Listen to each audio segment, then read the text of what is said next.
So, Dr. number 1, my topic is continuation ng siya sa kanang report ni Binyo, which is the philosophies of education. So, na-discuss naman niya itong duha. So, ang kuhaan na lang ako, 5. Then, ang first, then, ay katulo sa kuhaan, kanang philosophies of education is the progressivism. So, ang focus niya na philosophy is learning by doing. Tapos, yung belief is students learn best through experience. Ang goal niya is develop critical thinking and problem-solving skills. And the founder is John Dewey. So, Dewey ba dyan? Sorry. So, ang progressivism, so why teach man daw? So, to develop enlightened, intelligent citizens in a democratic society and to help learners live life fully now, not only prepare for adulthood. So, kaya iyang one dito was niya kay learning by doing man. So, for example, there is a why teach is a teacher helps student understand community issues so they can participate in clean-up tribe or decision making. So, kaya ang progressivism believes student one man. Ang progressivism believes student learn through experiences, not memorization. So, mag-hands-on sila ani, dili kung ang mga knowledge na ilang maging kailangan pinag-memorize. Next one is what to teach.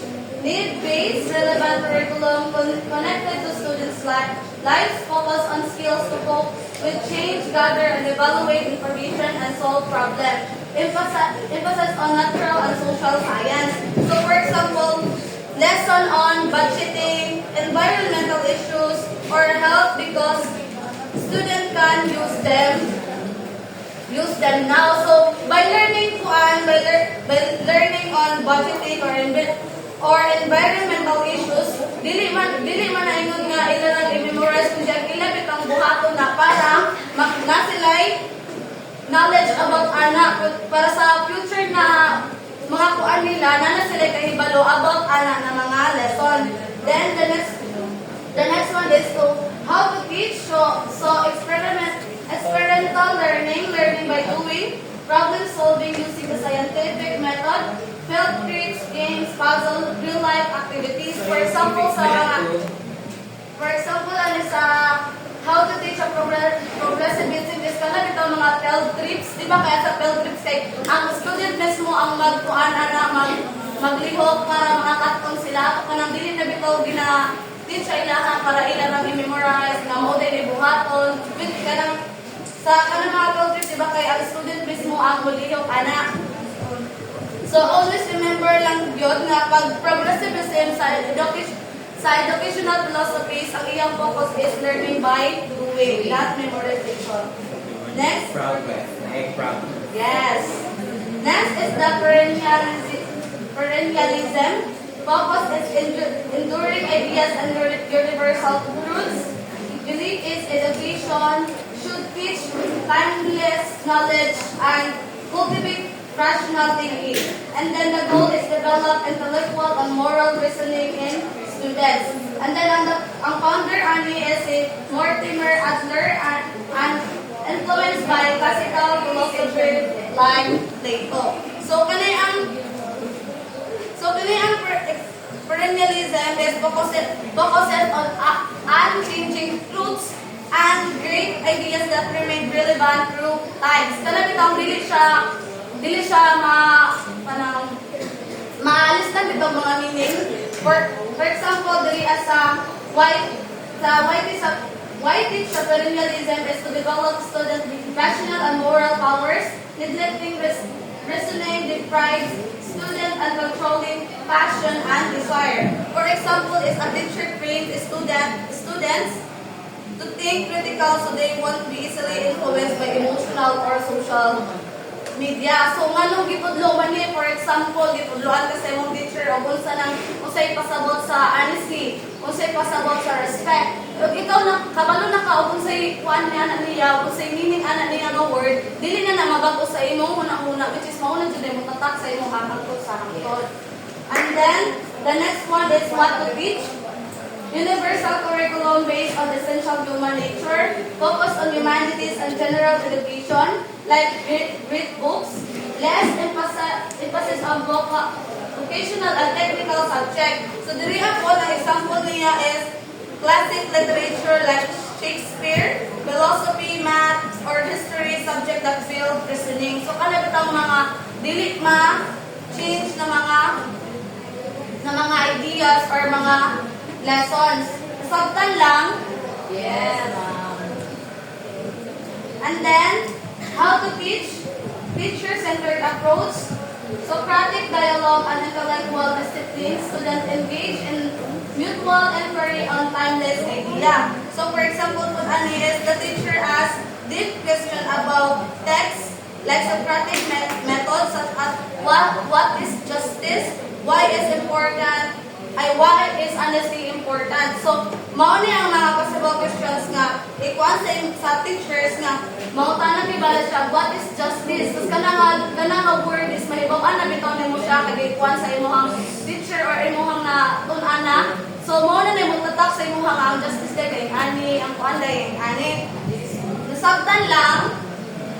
So, more on kuan na sisa kanang understanding bitaw sa mga understanding sa mga words or sa mga lesson na dili na jud siya ma-change. Nasabtan ang perennialism. Yes.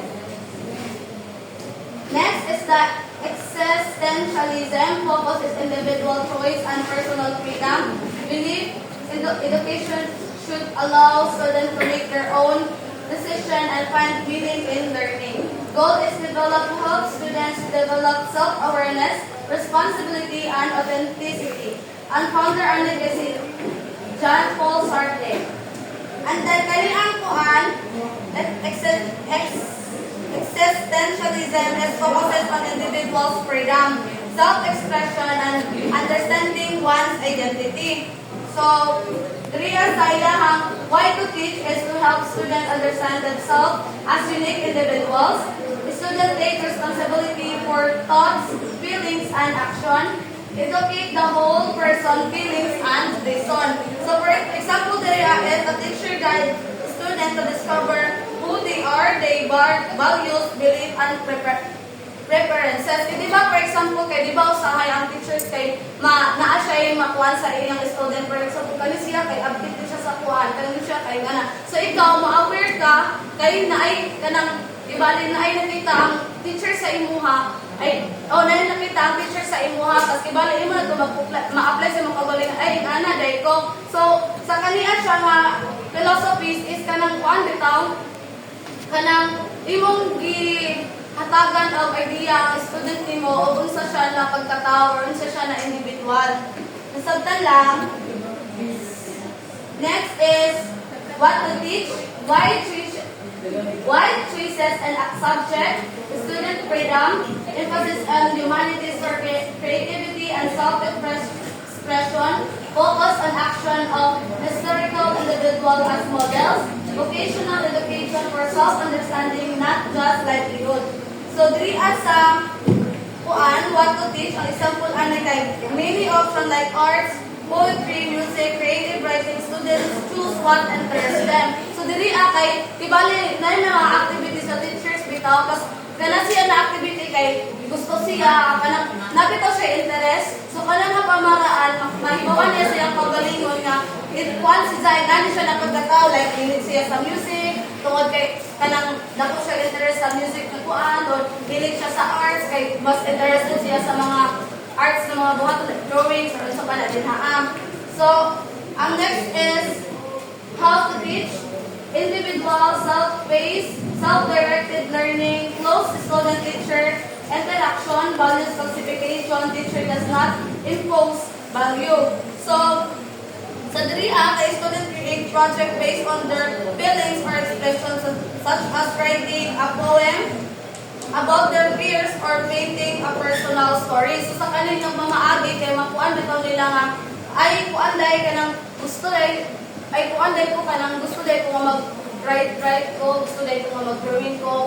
Di ba as a student kay makuan mo na nakaka-copy ba ani, pero ang uban nga student is kanang maganahan dito sila sa ingana sa kanang nga pamaagi is mahibaw-an sa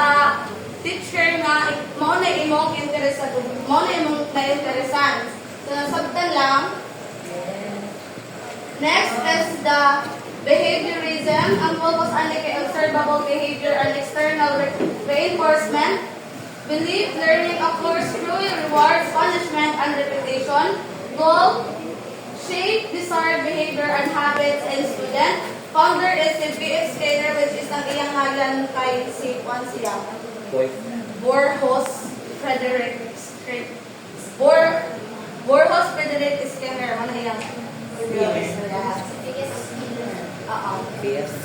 And then, ang iyang quadrant kay ang behaviorism ko no kay learning happen when you change behavior through reinforcement. The student respond to good behavior is strengthened through rewards.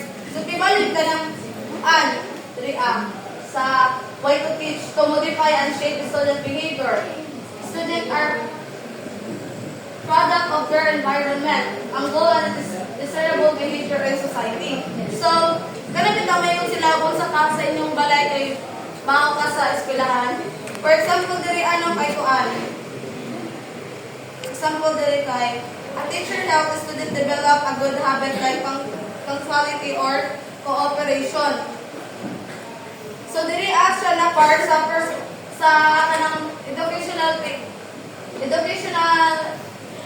philosophies. Ang behaviorism ko no kay kanang bitaw ang teacher kay maghatag siya og guide or lagi maghatag siya kanang support nga ma-develop sa student ang unsa nga mga kanang maghatag kibali itudlo sa teacher ang mga kuan bitaw magtudlo ang teacher nga maka-develop sa iyang mga kuan sa iyang mga students like the rest of kuan there is a what to teach student trained to respond favorable to stimuli.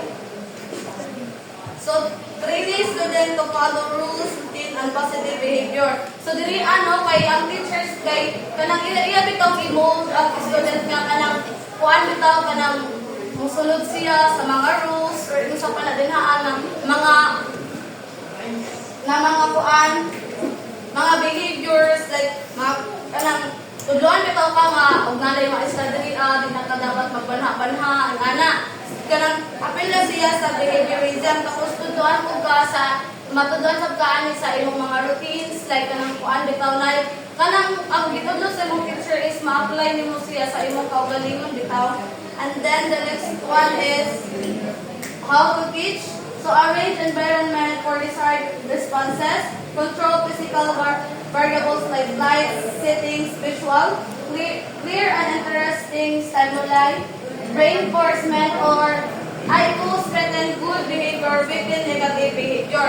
So ang teacher is mo siya ang dapat mag-mold or mag-develop sa isa ka estudyante nga magkuan bitaw siya nga na siya positive behaviors nga kanang kabalo siya musunod sa mga rules, kabalo siya maminaw bitaw sa maestra nga na mo na ang iyang gikuan ng diri. And then dapat diri sa behaviorism sa how to teach ang giving speakers for participation like kanang mga oral bitaw or bisan dili bitaw na mga material yung ihatag sa iya like kanang mga kuan lang mga positive nga mga kuan like mga very good ingana kanang bitaw imong i-appreciate ang imong mga kuan kanang mga imong i-appreciate ang na-contribute tibali sa imong mga student. And then praising student who follow instruction. So matong gilaong kanang bitaw na mga palit bitaw nga mga buhat sa mga estudyante. Like na mga reward ang mga estudyante nga madawat through pag masunod bitaw nila ang mga positive nga mga behavior.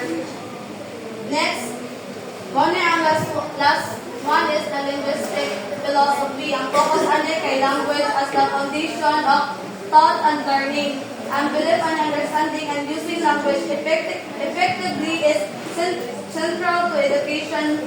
Knowledge is constructed through communication.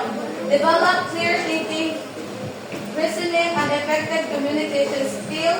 Ang founder ani kasi Ludwig Wittgenstein. So, ang kanang linguistic philosophy, pag sa iyang panang, no, sa iyang name is linguistic, so mag-kuhan dun siya ang language, more on kuhan siya pagsabot sa mga language bitaw. And then, so why to teach is to develop communication skills, essence of being human, help the student and receive this message clearly, express ideas, values, truth, beauty, and reflection of wrong. So, kanang linguistic philosophy, kag maong ikuan siya is kanang itong tudluan ang mga student bitaw nga usahan pagsabot sa mga language, like dili sila bitaw maglisod. For example, taguan. 안녕하세요. The teacher ensures the student can express opinion clearly and avoid misunderstanding. So, dili siya nga philosophies kay kanang tuluan bitaw ka sa teachers nga kanang ang imong mga thought is kanang imong bitaw siya makagawas nga kanang dili ka mamali kay kanang ilang kang incorrect kay bali ba kay sa imong language na ginagamit, like kanang ikaw dai wala ka na aware na kanang language na imong gigamit kay kuan siya harmful dai siya sa pag-deliver nimo sa lain tao mo nang iya kang correct. And then the next one is what to teach. So dapat clear, concise communication like verbal, non-verbal, or para-verbal, correct, precise, grammatically language, expand vocabulary, avoid communication barriers, learn many language, multilingual advantage. So muna ang mga i-teach sa mga linguistic philosophies. Like kanang tuduan bitaw ka nga kanang maka-deliver kag message nga kanang clear bitaw nga tas masabtan sa imong mamina bitaw sa imong like sa imong mga students or kanang mga ka-stress sa imong students. Mo na itudlo sa kanang linguistic philosophies. For example, kay kuan proper grammar, effective speaking and listening, using polite and accurate language. Next is how to teach. Experiential communication activities. Practice sending and receiving messages verbally, non-verbal, and para-verbal. So, kanya siya is, ang imo ko nang ipang-teach ay laha, kay kanang, for example, kanang mag-oral recitation ka. Through oral kanang recitation is kanang once sa imong kuan, mahibaw-an bitaw nimo og kanang mahibaw-an nimo og kuan ba kanang clear ba ang iyang mga answers or clear ba yung pagsabot sa imong gipangutana sa iya kuan tapos kuan po. Debates. Sa debates po, this is example siya sa linguistic philosophy kay what if kanang ang imo kibalang nakalaban sa inyo ang kuan kay bali sa inyong debate kay mali ang imong pagsabot sa iya so kuan sa pamagitan ani nga mga activities kay ma-enhance bitaw sa mga ma-enhance sa learning ang ilahang communication skills or language mga language kuan nila kanang mga barriers kanang mas ma-enhance bitaw nila ang ilang mga pagsabot sa kanang language. Then